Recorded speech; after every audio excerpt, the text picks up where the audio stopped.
Hey, what's going on, guys?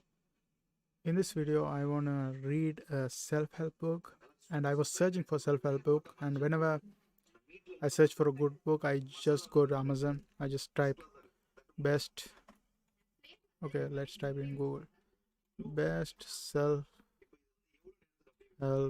books, Amazon.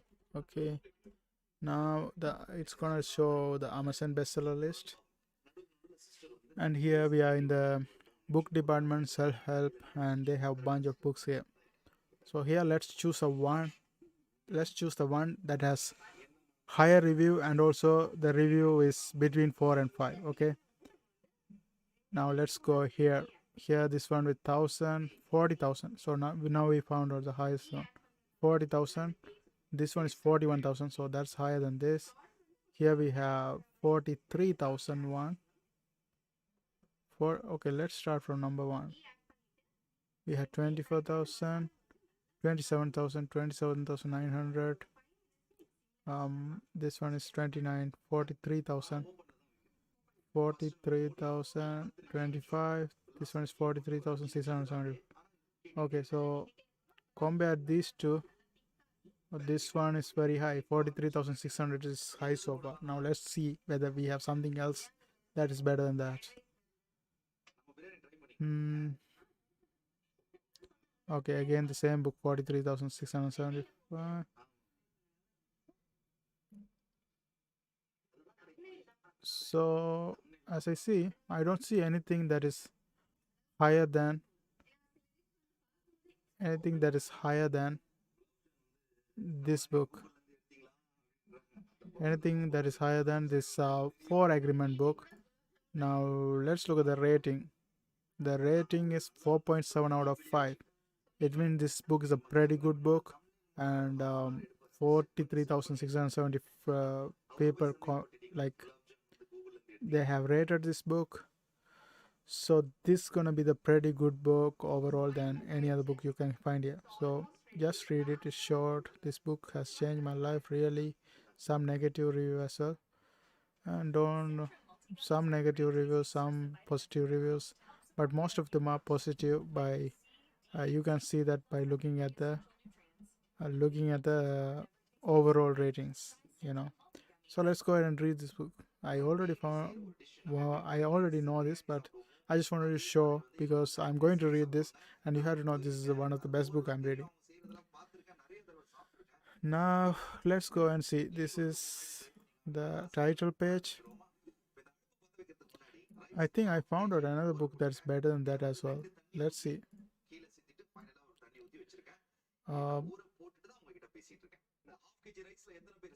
So far,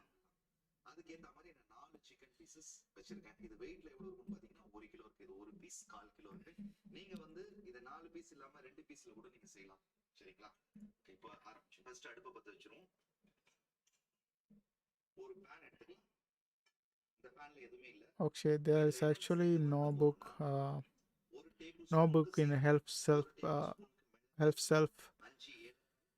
in self-help book is higher rating than that. So let's go and continue this. The 4 agreement, I'm gonna just read 8 pages per video. So let's go ahead and continue here. Okay, this guy. Okay, let's continue here. We have contents, introduction, domestication, and the dream of the planet. The first agreement, be impeccable with your word. The second agreement, don't take anything personally. The third agreement, don't make assumptions. The fourth agreement, always do your best. The 12th path to freedom, breaking all agreements. The new dream, heaven to earth prayers. Okay, now let's go. This one is acknowledgement. Okay, he mentioned a bunch of people here. Okay, now let's start from here actually. Okay, let's start from here. So I'm starting from actually 18. Until 18 we have nothing to read. So 18 plus 8 is going to be 26. We stop at 26. Now, the first try to say the smoky mirror. 3000 years ago, there was a human just like you and me who lived near a city surrounded by mountains. The human was studying to become a medicine man, to learn the knowledge of his ancestors, but he didn't completely agree with everything he was learning in his heart. He felt there must be something more. One day, as he slept in a cave, he dreamed that he saw his own body sleeping. He came out of the cave on the night of a new moon. The sky was clear and he could see millions of stars. Then something happened inside of him that transformed his life forever. He looked at his hands, he felt his body, and he heard his own voice say, I am made of light, I am made of stars. He looked, he looked at the stars again and he realized that it's not the stars that create light, but rather light that creates the stars. Everything is made of light, he said, and the space in between isn't empty, and he knew that everything that exists is one living being. And the light is messenger of life, because it is alive and contains all information. Then he realized that although he was made of stars, he was not those stars. I am in between the stars, he thought. So he called the stars the tonal and the light between the stars the negual.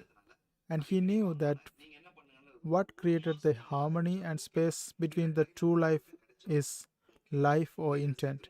Without life, the tonal and the negual could not exist. Life is the force of absolute, the supreme, the creator who created everything. This is what he discovered. Everything in existence is a manifestation of the one living being we call God. Everything is God, and he came to the conclusion that human perception is merely light perceiving light. He also saw that matter is a mirror. Everything is a mirror that reflects light and creates images of the light. And the world of illusion, the dream, is just like smoke which doesn't allow us to see what we really are. The real us is poor love, poor light, he said. This realization has changed his life. Once he knew what really was, he looked around at other humans and the rest of the nature, and he was amazed at what he saw. He saw himself in every human, in every animal, in every tree, in the water, in the rain, in the clouds, in the earth, and he saw that life mixed the total and negal in different ways to create billions of manifestation of life. In those few moments, he comprehended everything. He was very excited, and his heart was filled with peace. He could hardly wait to tell his people what he had discovered, but there were no words to explain it. He tried to tell the others, but they could not understand. They could see that he had changed, that something beautiful that was radiating from his eyes and his voice. They noticed that he no longer had judgment about anything or anyone. He was no longer like anyone else. He could understand everyone very well, but no one could understand him. They believed that he was an incarnation of God, and he smiled when he heard this and he said, It is true, I am God, but you are also God. We are the same, you and I. We are images of the light. We are God. But still, the people didn't understand him. He had discovered that he was the mirror of the rest of the people, a mirror in which he could see himself. Everyone is a mirror, he said. He saw himself in everyone, but nobody saw him as themselves. And he realized that everyone was dreaming but without awareness, without knowing what they really are. They couldn't see him as themselves because there was a wall of fog or smoke between the mirrors, and that wall of fog was made by the interpretation of images of light, the dream of humans. Then he knew that he would soon forget all that he had learned. He wanted to remember all the visions he had had, so he decided to call himself if the smoky mirror, so that he would always know what matters is a mirror, and the smoke in between is what keeps us from knowing what we are. He said, I am the smoky mirror because I'm looking at myself in all of you, but we don't recognize each other because of the smoke in between us. That smoke is the dream and the mirror is you, the dreamer. Living is easy with eyes closed, misunderstanding all you see. John Lennon. Now let's go and continue here. Domestication, domestication and the dream of the planet. What you are seeing and hearing right now is nothing but a dream. You are dreaming right now in the moment. In this moment, you are dreaming with the brain awake. Dreaming is the main function of the mind, and the mind dreams 24 hours a day. It dreams when the brain is awake, and it also dreams when the brain is asleep. The difference is that when the brain is awake, there is a material frame that makes us perceive things in a linear way. When we go to sleep, we do not have a frame, and the dream has the tendency to change constantly. Humans are dreaming all the time. Before we were born, humans before us created a big outside dream that we will call society dream or the dream of the planet.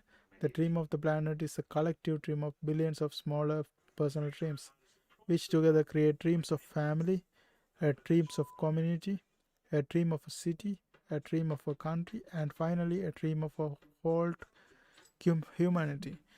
The dream of the planet includes all of society's rule. It is its beliefs, its laws, its religions, its difficult cultures, and way to be its governments, schools, social events, and holidays. We are born with the capacity to learn how to dream, and the humans who live before us teach us how to dream the way society dreams. The outside dream has so many rules that when a new human is born, we hook the child's attention and introduce these rules into his or her mind. The outside dream uses mom and dad, the schools, and religion to teach us how to dream. Attention is the ability we have to discriminate and to focus only on that which we want to perceive. We can perceive millions of things simultaneously, but using our attention, we can hold whatever we want to perceive in the foreground of our mind. The adult around us hooked our attention and put information into our mind through repetition. That is the way we learned everything we know. By using our attention, we learned a whole reality, a whole dream. We learned how to behave in society, what to believe and what not to believe, what is acceptable and what is not acceptable, what is good and what is bad, what is beautiful and what is ugly, what is right and what is wrong. It was all there already. All that knowledge, all those rules and concept about how to behave in the world. When you were in school, you sat in a little chair and put your attention on what the teacher was teaching you. When you went to church, you put your attention on what the priest or minister was telling you. It is the same dynamic with mom and dad, brothers and sisters. They were all trying to hook your attention. We also learn to hook the attention of other humans, and we develop a need for attention which can become very competitive. Children compete for the attention of their parents, the teachers, their friends. Look at me, look at what I'm doing. Hey, I'm here. The need for attention becomes very strong and continues into adulthood. The outside dream hooks our attention and teaches us what to believe, beginning with the language that we speak. Language is the code for understanding and communication between humans. Every letter, every word in each language is an agreement. We call this a page in a book. The word page is an agreement that we understand. Once we understand the code, our attention is hooked and the energy is transferred from one person to another.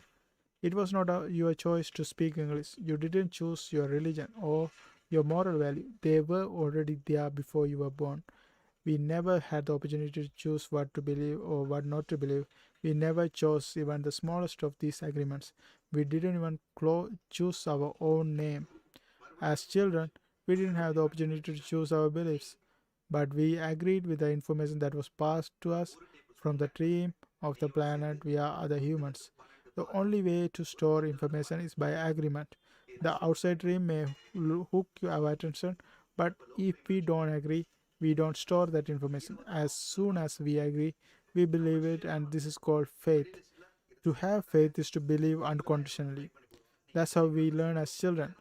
Children believe everything adults say. We agree with them, and our faith is so strong that the belief system control our whole stream of life. We didn't choose these beliefs, and we may have rebelled against them, but we were not strong enough to win the rebellion. The result is surrender to the beliefs with our agreement. I call this process the domestication of humans, and through this domestication we learn how to live and how to dream. In human domestication, the information from the outside dream is conveyed to the inside dream, creating our whole belief system. First, the child is taught the names of things: mom, dad, milk, bottle, day by day at home, at school, at church, and from television. We are told how to live, what kind of behavior is acceptable. The outside dream teaches how to be a human. We have a whole concept of what a woman is and what a man is, and we also learn to judge. We judge ourselves, we judge other people, judge the neighbors. Children are domesticated the same way that we domesticate a dog, a cat, or any other animal. In order to teach a dog, we punish dog and we give it rewards. We train our children whom we love so much the same way that we train any domesticated animals with a system of punishment and reward. We are told you are a good boy or you are a good girl when we do what mom and dad want us to do. When we don't, we are a bad girl or bad boy. When we went against the rules, we were punished. When we went along with the rules, we got reward. We were punished many times a day and we were also rewarded many times a day. Soon we became afraid of being punished and also afraid of not receiving the reward. The reward is the attention that we got from our parents or from other people like siblings, teachers, and friends.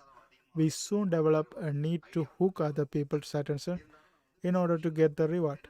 The reward feels good, and we keep doing what others want us to do in order to get the reward. With that fear of being punished and that fear of not getting the reward, we start pretending to be what we are not, just to please others, just to be good enough for someone else.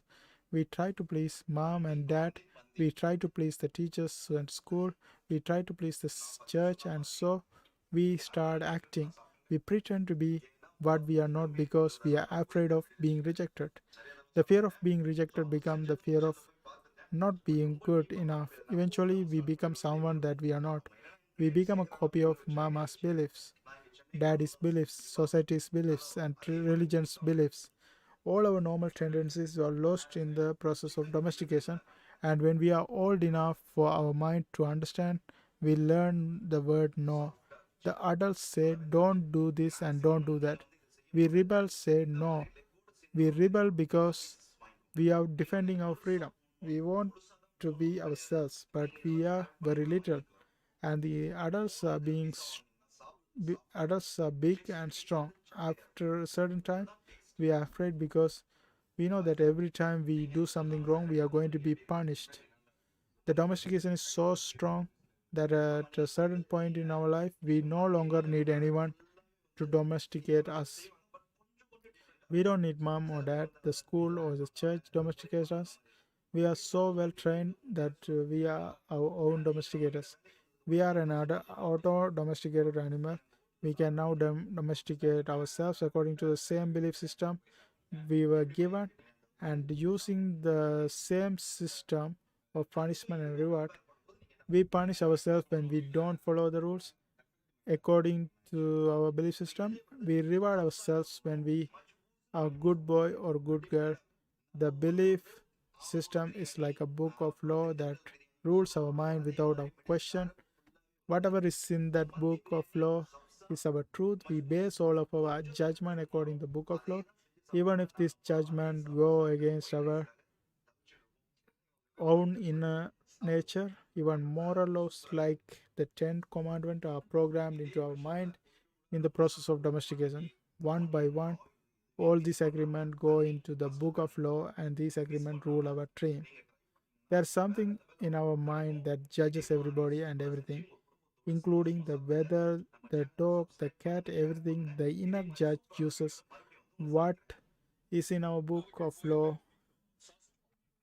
to judge everything we do and we don't do, everything we think and don't think, and everything we feel and don't feel. Everything lives under the tyranny of the judge. Every time we do something that goes against the book of law, the judge says we are guilty. We need to be punished. Should be ashamed. This happened many times a day, day after day, for all the years of our lives. There's another part of us that receives the judgment, and this part is called the victim. The victim carries the blame, the guilt, and the shame. It is part of us that says, poor me, I'm not good enough, I'm not intelligent enough, I'm not attractive enough, I'm not worthy of love, poor me. The big judge agrees and says, yes, you are not good enough. And this is all based on a belief system that we never choose to believe. These beliefs are so strong that even years later, when we are exposed to new concepts and try to make our own decisions, we find that these beliefs still control our lives. Whatever goes against the book of law will make you feel a funny sensation in your solar plexus, and it's called fear. Breaking the rules in the book of law opens your emotional wounds, and your reaction is to create emotional poison, because everything that is in the book of law has to be true. Anything that challenges what you believe is going to make you feel unsafe. Even if the book of law is wrong, it makes you feel safe. This is why we need great deal of courage to challenge our beliefs, because even if we know we didn't choose all these beliefs, it is also true that we agreed to all of them. The agreement is so strong that even if we don't understand, even if you understand the concept, if it's not being true, we feel the blame, the guilt, and the shame that occur if we go against these rules. Okay, I'm gonna stop right here and continue on my next video because I finished 8 pages as I planned. I hope you guys find this video helpful. Thanks for watching. See you guys on my next video.